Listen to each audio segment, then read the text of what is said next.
السلام عليكم البنات، كي دايرين؟ لاباس عليكم؟ هانين؟ نتمنى ان شاء الله تكونوا كلكم بخير وعلى خير بصحه جيده ان شاء الله يا ربي. اخوات، معكم غزلان. جيت اليوم نهضر لكم على هاد الزيت ديال الالوفيرا. كما كتشوفوا القرعه ها هي اخوات.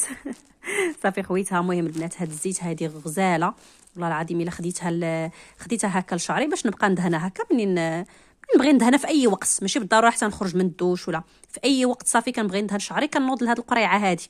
والله البنات الا هاد الزيت ديال الالوفيرا غزال. اين فوا كندهن شعري كيبقى لي رطب، ولاحظت واحد الفرق كبير، يعني دار لي الخلفه. والله البنات ما نكذب عليكم، ولا ولات عندي الخلفه زوينه. يعني في القبر راه ما كانش عندي، ولات عندي دابا الخلفه وتبارك الله تيرطب لي شعري. المهم هاد الزيت راه غزاله البنات، كنصحكم تاخذوه. الزيت ديال الالوفيرا راه زوين بزاف كيف ما كتشوفوا ها نتوما. قالك مفيد لحالة الصلع وفقدان الشعر، يزيد في حيوية بصيلة الشعر، يقلل الشيب، يرطب الجلد، ويمنع ظهور التجاعيد. راه كاع هادشي فيه وبزاف البنات. والله العظيم الا جيت نهضر عليه راه ما غاديش نسكت.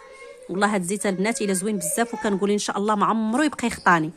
ننصحكم تاخذوا الزيت ديال الالوفيرا. الثمن ديالو 55 درهم من شركة انابيلا.